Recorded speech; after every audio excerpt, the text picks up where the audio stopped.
राम जन्मभूमि चंदे से खरीदी गई भूमि के संबंध में सामने आए घोटाले को लेकर बिजनौर में कांग्रेस ने प्रदर्शन करते हुए राष्ट्रपति के नाम जिलाधिकारी को ज्ञापन सौंपते हुए इस मामले की जांच सर्वोच्च न्यायालय के न्यायाधीश से कराने की मांग की है। बिजनौर में बुधवार को कांग्रेस जिलाध्यक्ष शेरबाज पठान के नेतृत्व में दर्जनों कांग्रेसियों ने कांग्रेस कार्यालय से कलेक्ट्रेट तक प्रदर्शन किया और कलेक्ट्रेट पहुंचकर जिलाधिकारी को ज्ञापन सौंपा, जिसमें 8 सूत्रीय मांगों को रखते हुए बताया गया कि राम जन्मभूमि तीर्थ क्षेत्र द्वारा भारतीय नागरिकों द्वारा अयोध्या में राम मंदिर निर्माण के लिए दिए गए चंदे की जमीन की खरीद फरोख्त में भारी आर्थिक अनियमितताएं बरती गई हैं। 2 करोड़ की जमीन 18 करोड़ में खरीदी गई है, जबकि यहां का सर्किल मूल्य 5 करोड़ 80 लाख ही था। कांग्रेस ने सवाल उठाते हुए कहा कि जिस भूमि की खरीद की गई है वह श्री राम मंदिर के लिए प्रस्तावित स्थल से लगभग 2.5 किलोमीटर दूर है। मुख्य स्थल से इतनी दूर भूमि की खरीद के लिए ट्रस्ट के किसी भी जिम्मेदार सदस्य ने अपना विरोध क्यों नहीं दर्ज किया। कांग्रेसियों ने कहा कि श्री राम मंदिर के निर्माण में किसी भी प्रकार की आर्थिक और कानूनी अनियमितताएं की शंकाओं से मुक्त रखने के लिए निष्पक्ष और उच्च अधिकार प्राप्त संस्था से जांच कराया जाना बहुत ज़रूरी है। इसलिए इस पूरे मामले की जांच सर्वोच्च न्यायालय के न्यायाधीश से कराई जाए। प्रदर्शन किया जा रहा है किस आज प्रदर्शन उत्तर प्रदेश कांग्रेस कमेटी के आह्वान पर जो अब तक ज़मीनों के घोटाले होते चले आए हैं, दुनिया भर के घोटाले होते चले आए हैं, लेकिन हिंदुस्तान ने पहली मर्तबा भगवान श्री राम के नाम से चंदा पूरी हिंदुस्तान की भोली भाली आवाम को भ्रमित करके जो चंदा इकट्ठा किया था, उस चंदे में जो सबसे बड़ा घोटाला हुआ है कि शुरू में वही ज़मीन जो डाटा संख्या 263, 268 या इस तरह के कुछ डाटा संख्या है, मैं देख रहा था, उस डाटा संख्या को पहले वो 2 करोड़ रुपए में और 2 करोड़ के बाद हाथों हाथ वो 18.5 करोड़ रुपए में जो है ख़रीदने का काम जो है किया है। ये बिल्कुल हिंदुस्तान की जनता के साथ, उनकी भावनाओं के साथ खिलवाड़ हुआ है और ऐसा खिलवाड़ ना कभी इससे पहले देखने को मिला। और मैं समझता हूँ इस कल युग में इससे बड़ा घोर अपराध हो नहीं सकता कि राम के नाम पे आपने सरकार बना ली, राम के नाम पे आपने जो है घर घर जाके गरीब आदमियों से, जिनकी जो मैं समझता हूँ जो बिल्कुल निम्न श्रेणी के लोग थे, जो निम्न स्तर के लोग थे, लेकिन भगवान श्री राम के नाम से जिन लोगों ने जो पैसा दिया और जो 500 रुपये दिहाड़ी मजदूर था उसने अपनी 1-1 दिन की 2-2 दिन की दिहाड़ी दी। और उससे ऊंचे मध्यम वर्गीय और उच्च वर्गीय लोगों की बात छोड़िए, ये उन्होंने जितना बड़ा चंदा दिया, हज़ारों करोड़ रुपए चंदा इकट्ठा हुआ और उससे जो ज़मीन वो ख़रीदी गई, पहले वो 2 करोड़ रुपए में, फिर वो हाथों हाथ दो ही मिनट में वो 18.5 करोड़ रुपए की जो है वो हो गई। तो ये बड़े अफसोस की बात है, ये इससे बड़ा अफसोस की बात बात है। हमारी मांग है महामहिम राज्यपाल से कि इस हिंदुस्तान के अंदर अगर डेमोक्रेसी को ज़िंदा रखना चाहते हैं तो कम से कम ऐसे दलालों के ख़िलाफ़, ऐसे लोगों के ख़िलाफ़ जिन्होंने भावनाओं से खिलवाड़ किया हिंदुस्तान की 130 करोड़ की आवाम से, उनके साथ सख्त से सख्त कार्रवाई होनी चाहिए, कानूनी कार्रवाई।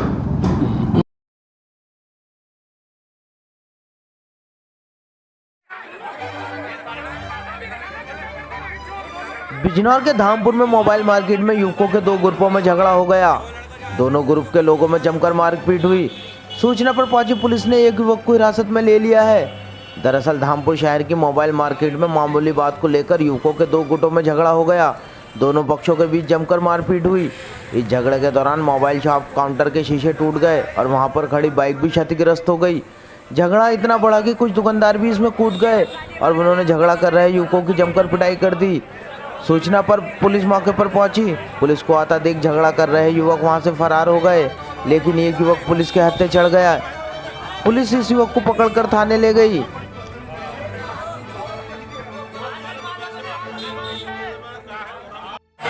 आज मोबाइल मार्केट में मोबाइल को लेकर झगड़ा हुआ है, क्या है पूरा मामला बताइए। पूरा मामला ये है, जिस टाइम ये वारदात हुई मैं यही मौजूद था। सामने मेरी शॉप है स्टार टेलीकॉम नाम से। वो दो लोग आए थे पहले शुरू में, मोबाइल लिया था उन्होंने, चाइनीज़ मोबाइल इनसे, क्लासिक मोबाइल वालों से। उन्होंने जबकि सपोर्ट करी रिप्लेसमेंट करके दे दिया, लेकिन वो इनके बच्चे से बदतमीजी कर बैठे। छोटे बच्चों को मारा, 10-12 साल का बच्चा है वो। उसके एवज में उन्होंने डांटा उसको, कस्टमर को, भाई तूने मारा के बच्चे को। और वो डांटना उसके वजह से उसकी बुरी लगी। वो अपने गांव से कम 18 लड़के लेकर आया और आकर उन्हें आते ही तोड़फोड़ मचा दी, लूटपाट करनी शुरू कर दी, सब मार्केट वालों को गाली गलौज शुरू कर दी। और मेरे ख्याल से हत्या के इरादे से वो आए थे सब यहाँ पे, जैसे उनके पास हथियार थे। मारपीट इतनी शुरू कर दी कि सबको गाली देनी शुरू कर दी कि सबको मारेंगे, कोई भी मार्केट वाला बीच में ना आए। मार्केट वालों ने पकड़ के उनकी धुलाई कर दी, फिर वो सब इधर उधर भाग गए।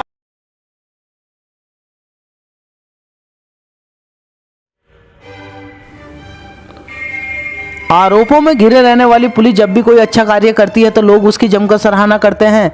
ऐसे ही पुलिस के एक अच्छे काम की तारीफ बिजनौर के चांदपुर थाने के पुलिसकर्मियों की हो रही है। दरअसल बिजनौर जिले के चांदपुर थाना क्षेत्र के गांव बास्टा में रहने वाली सुदेश के पति राजकुमार की मौत हो गई थी। अपने पति की मौत के बाद सुदेश ने अपना मानसिक संतुलन खो दिया, जिसके चलते वो घर से चली गई। सुदेश के गुम हो जाने की रिपोर्ट 1 फरवरी 2019 को चांदपुर थाना क्षेत्र में दर्ज कराई गई, लेकिन 2-2.5 साल से सुदेश का कोई पता नहीं चला। एक सप्ताह पहले सोशल मीडिया पर एक महिला का वीडियो वायरल हो रहा था। इस वायरल वीडियो की खबर जब चांदपुर थाना क्षेत्र के बास्टा पुलिस चौकी के दरोगा संदीप मलिक को मिली तो उन्होंने इसकी जांच करते हुए गुम हुई महिला सुदेश तक जा पहुंचे। दरोगा संदीप को महिला गुरुग्राम में मिली। दरोगा जी संदीप मलिक ने सुदेश के उसके बच्चों के साथ मिलाया और बास्टा स्थित उसके घर ले आए। माँ और बच्चे एक साथ मिलकर बहुत खुश हैं और वो दरोगा जी को धन्यवाद दे रहे हैं। पुलिस के इस अच्छे काम की इलाके में जमकर तारीफ हो रही है। नाम है आपका? सुदेश। कहाँ की रहने वाली है आप? बास्टे की। तो आपके साथ क्या घटना हुई? मेरे पति की डेथ हो गई थी, उस चक्कर में मैं निकल गई। अच्छा। हाँ। कितना समय हो गया आपको? यही 2 साल। अब कैसे आप अपने परिवार से मिले हो? मैंने वीडियो भेजी थी, उससे मिली हूँ अपने परिवार से। अब आप पुलिस के बारे में क्या कहना चाहोगे? बस पुलिस के बारे में ये कहना चाहते हैं, अच्छा करा ये बास्टे की पुलिस मेरे को लिया, मेरे परिवार से मिला दिया, मेरे बच्चों से मिला दिया। बहुत ही अच्छा हो गया। आपको अब कैसा महसूस हो रहा है? मेरे को बहुत अच्छा हो रहा है, बहुत खुशी हो गई मैं अपने बच्चों को देख के। कितने बच्चे हैं आपके? 5 है, 4 बेटे 1 बेटी। नाम है आपका? मनोहर सिंह, कहाँ के रहने वाले हैं आप? कस्बा मडावर, जिला। अच्छा, ये जो आज आपकी मौसी को बास्टा पुलिस ने अपने परिवार से मिलाया है, क्या है मामला पूरा? जब हमें ये वीडियो के थ्रू में पता चला कि इनकी वीडियो वायरल हुई थी कि ये वहाँ पे गुड़गांव में है, तो मैं वहाँ से मंडावर से यहाँ पे बास्टा थाने में आया चौकी पे। यहाँ आके मैंने कंफर्म किया इनसे, मैंने इनको सारी इन्फॉर्मेशन दी। इन्होंने बहुत हेल्प करी हमारी पुलिस वालों ने इस बारे में, और इन्होंने एक कांस्टेबल भी भेजा आज सुबह हमारे साथ, सुबह 3 बजे। हम वहाँ गए गुड़गांव में जाके इन्होंने वहाँ लोकल पुलिस की हेल्प ली, और हेल्प लेके वहाँ पे जो एड्रेस हमें मिला हुआ था उस एड्रेस पे पहुँचे। वहाँ पे इन्होंने मौसी को सर्च करा और वहाँ से बरामद कर लिया। ये देख के मौसी ने हमें पहचान लिया था।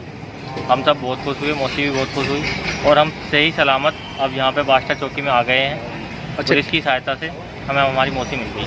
अच्छा, कितने समय से लगभग ये लापता थी? ये 2 साल 4 महीने से लापता थी। क्या पुलिस को इसकी सूचना दी गई थी? पुलिस को इनकी सूचना दी गई थी, एक एप्लीकेशन दी गई थी, चांदपुर थाने में भी, बास्टे में भी दी गई थी एप्लीकेशन, और इनके गुमशुदगी के पेपर भी छापे थे हमने, छपाए थे।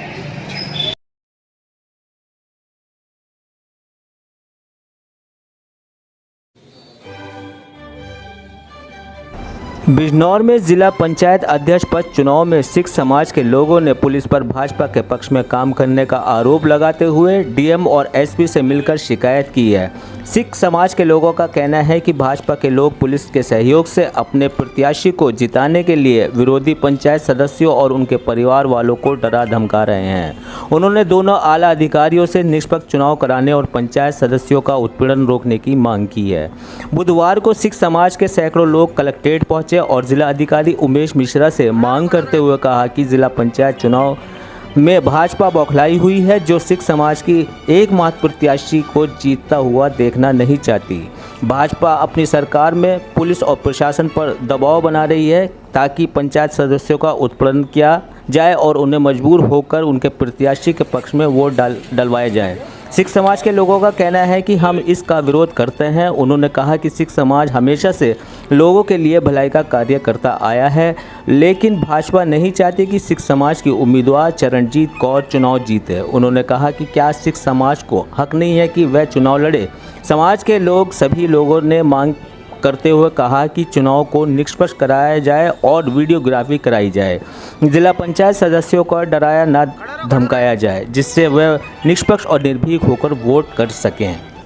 मांग पत्र दिया है, क्या मांग करेंगे? डीएम साहब को जो ये एप्लीकेशन दी है हमने, वो जो जिला पंचायत अध्यक्ष के पद पर होने वाले चुनाव हों उसके विषय में दी है, और इसलिए दी गई है कि ताकि जिला पंचायत सदस्यों को ऊपर दबाव बनाया जा रहा है प्रशासन और के भाजपा के कहने पर ये दबाव बनाया जा रहा है, और ये संयुक्त प्रत्याशी को वोटिंग ना करने पर दबाव बनाया जा रहा है ताकि बीजेपी को वोट करने का कहा जा रहा है। और ये इस तरह की जातिवाद बिल्कुल बर्दाश्त नहीं होगा। इस तरह का जैसे दबाव बनाया जा रहा है बिल्कुल बर्दाश्त नहीं होगा। हम सारा सिख समाज, किसान सब एक हैं, और सारा अल्पसंख्यक आने वाले टाइम में अगर इस तरह का दबाव बनता रहा, इस तरह से प्रताड़ित करते रहे, तो सारा सिख समाज आंदोलन करेगा।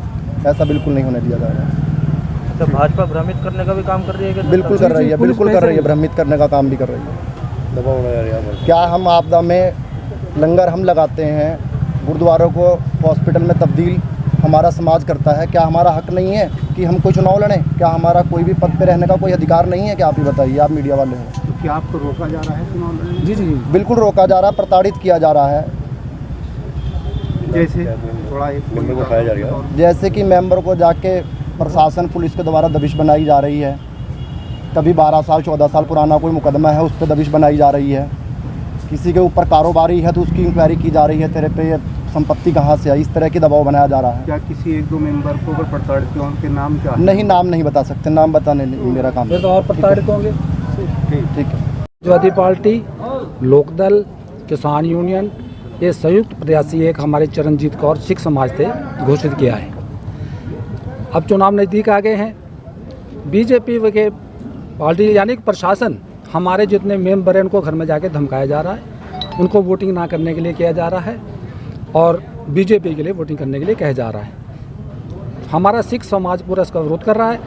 आज तक हमारा सिख समाज अभी तक आपदा हो, झगड़े हो, पंजाब दिल्ली में आके जाके देखिए, गुरुद्वारों को उन्होंने हॉस्पिटल बना दिए गए। क्या है कि हमें एक अधिकार नहीं है कि हम चुनाव लड़ सकते हैं? हम उसके लिए डीएम साहब से मिले, अब कप्तान साहब से मिलने जा रहे हैं। और उसका अगर हमारा ये ऐसे किया गया तो हम सड़कों पर जाम लगाएंगे, बाध्य होंगे, प्रदर्शन करेंगे। ये डीएम साहब को हमने अवगत कराया है, कप्तान साहब को अवगत कराने जा रहे हैं। निष्पक्ष चुनाव हो, हम ये नहीं कह रहे हम अब ज़बरदस्ती लाएं, किसी मेंबर को प्रताड़ित ना किया जाए, किसी के साथ दबाव ना बनाया जाए, वीडियोग्राफी हो, जो चुनाव जो जहाँ वोट डालना चाहता है डाले, हमें कोई आपत्ति नहीं। इसके लिए हम आज आए हैं और अब कप्तान साहब से मिलते हैं, और अगर ऐसा भेदभाव हो तो हम दोबारा फिर आएंगे और प्रदर्शन करेंगे, आंदोलन करेंगे।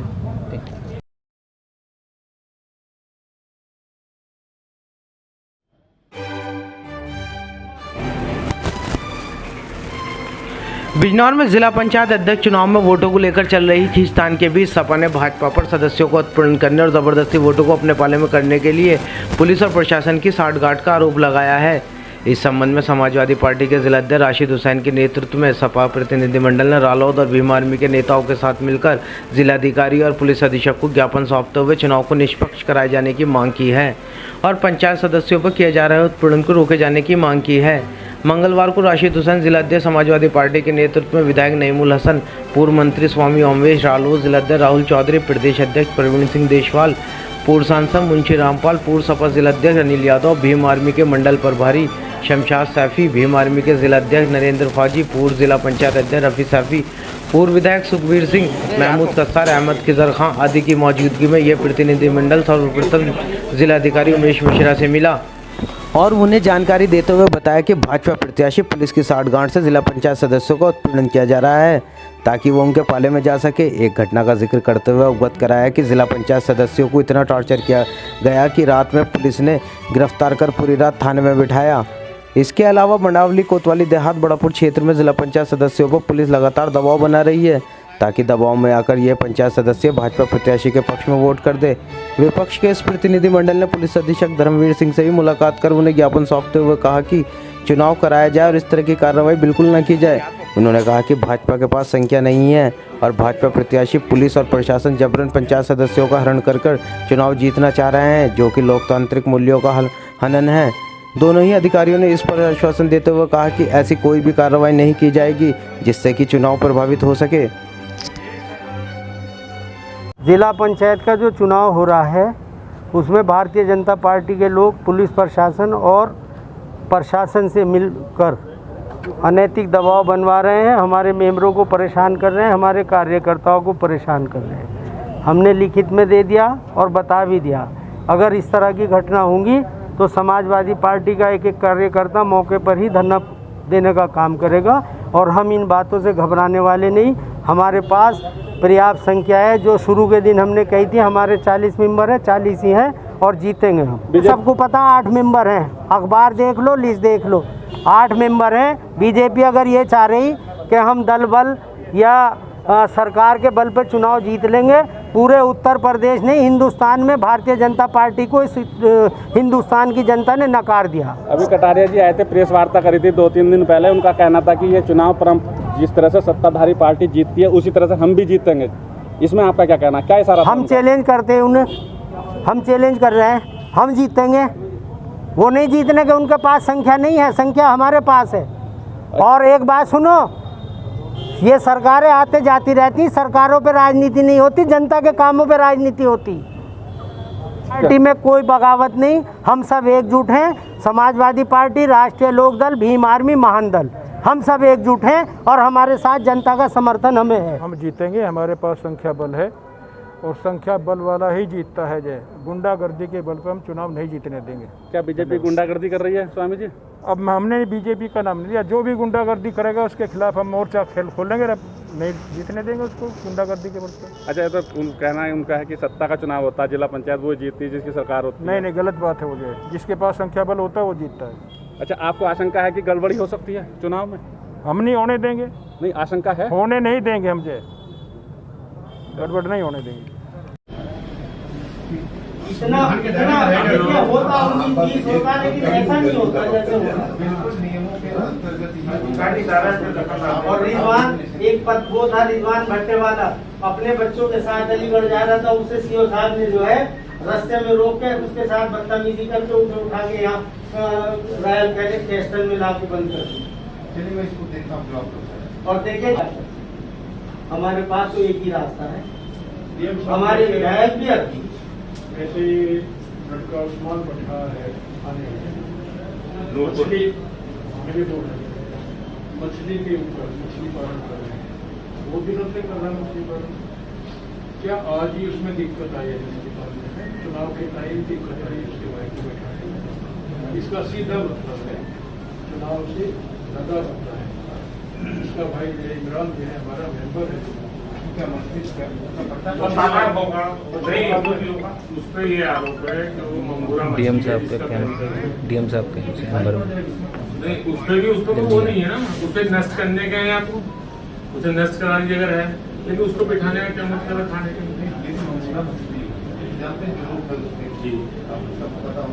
तो पहले भी होगी चुनाव से। वो बहुत सारे तालाब, अगर आप डीएम साहब इसी काम पे लगे, पूरे जिले में इतने तालाब होंगे, हम आपको देते रहेंगे। आप नहीं, मंगूरा के मतलब वो जो एनजीटी ने ऑर्डर किया, रिसेंटली ऑर्डर किया कि उसको मतलब नष्ट करा दिया, जो खाता है उसके लिए बड़ा खतरनाक होता है।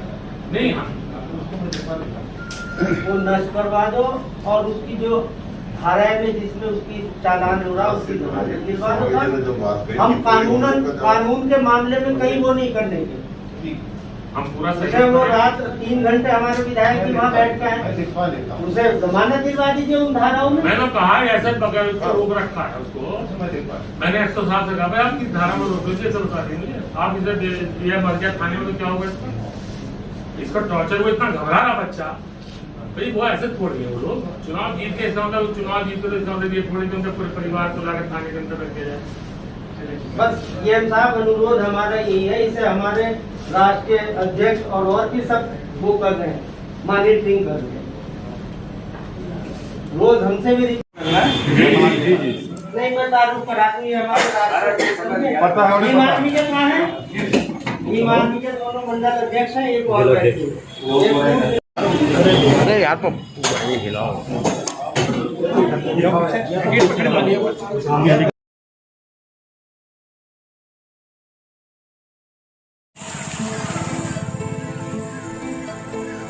कोरोना महामारी से बचाव को लेकर एआरटीओ कार्यालय में कोरोना वैक्सीन के लिए लगाए गए कैंप में स्टाफ व लाइसेंस अन्य काम से आने वाले ड्राइवर कंडक्टरों को टीके लगाए गए। सोमवार को आरआई सुरेंद्र सिंह के नेतृत्व में स्वास्थ्य विभाग की ओर से लगाए गए टीकाकरण कैंप के दौरान लगभग 60 लोगों को कोरोना वैक्सीन लगाई गई।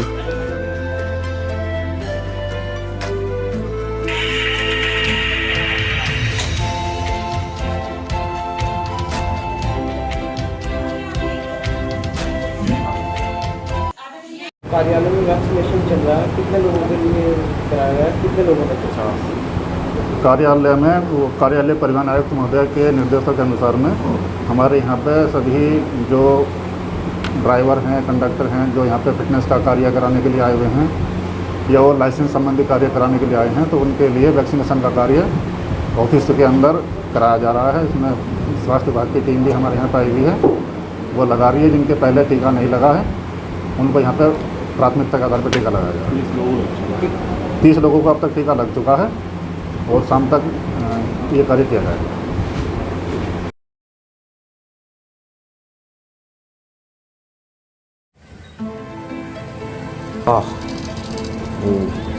बिजनौर में एक बेरहम पति ने अपनी पत्नी को नहर में धक्का दे दिया और फरार हो गया और परिजनों में अपनी पत्नी के गुम हो जाने की सूचना दी, लेकिन परिजनों को उसकी बात पर यकीन नहीं हुआ और उन्होंने पुलिस में पति के खिलाफ शिकायत कर दी।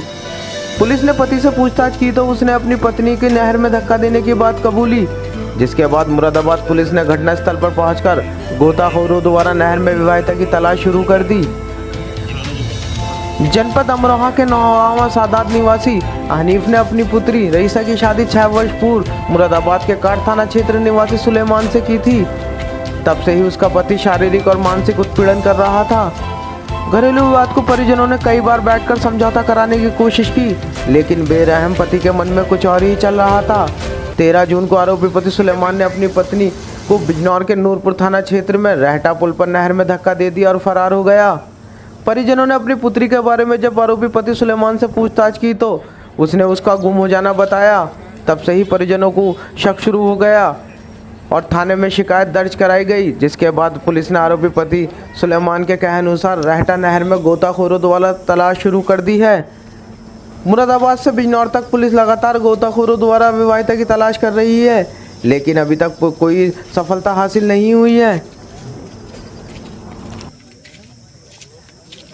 आपका नाम क्या और कहाँ के रहने वाले हो? मेरा नाम रईस अहमद है, मैं सफासद वार्ड नंबर 1 नौगावा सादात से। क्या मैटर है, ये क्या मामला है जिस मामले में आपने पुलिस बुला रखी है? मामला ये है कि 13 तारीख की सुबह में तकरीबन 4:18 पर मुझे कॉल आया मेरे बहनोई का कि हमारा जो है दोनों में मियाँ बीवी में झगड़ा हो गया है और इसी वजह से जो है रात को किसी टाइम 3 बजे के आसपास इनकी आँख खुली तो उन्होंने बताया कि तुम्हारी बहन नहीं मिल रही। आसपास में तलाश की? हाँ, वहाँ पे तलाश किया, उन्होंने भी तलाश किया, फिर हमने भी जब तलाश किया वहाँ हम पहुँचे तो वो सब लोग घर पे मौजूद थे, लेकिन हमने उनसे ज़बरदस्ती थोड़ा पूछने की कोशिश की तो उन्होंने जो है धराधर की बात की। फिर तो जब वो धराधर की बात करने लगे तब हम पुलिस चौकी पहुँचे, वहाँ अपनी तहरीर दी और कहा कि हमारी बच्ची नहीं मिल रही है, तो हमेशा के कहीं कुछ ये मतलब गुम कर दिए। तब उन्होंने थोड़ा सा आश्वासन दिया और वो पुलिस की टीम जब वहाँ पहुँची तो ये थोड़ा घबराए। उसके बाद हमसे 2-4 घंटे का टाइम लेकर के ये इधर उधर ढूंढने का बहाना करते रहे। फिर शाम में जब हम ज़्यादा हो गया तो थोड़ा ज़ोर ज़बरदस्ती की तो मैं इनको चौकी लेके गया। फिर वहाँ पर पुलिस ने थोड़ी सख्ती की तो उसने वहाँ पर अपना कबूल किया कि मैंने लड़की को मार के रहटे के पुल से नीचे पानी में गिरा दिया है। ठीक है, आप क्या चाहते हो? इंसाफ ही चाहते हैं। जब ऐसा कुछ मामला हुआ तो जब बेटी हमारी का मतलब मौत हुई है तो उसके लिए तो उसको जेल होनी चाहिए और कड़ी से कड़ी से उसके साथ कार्रवाई होनी चाहिए।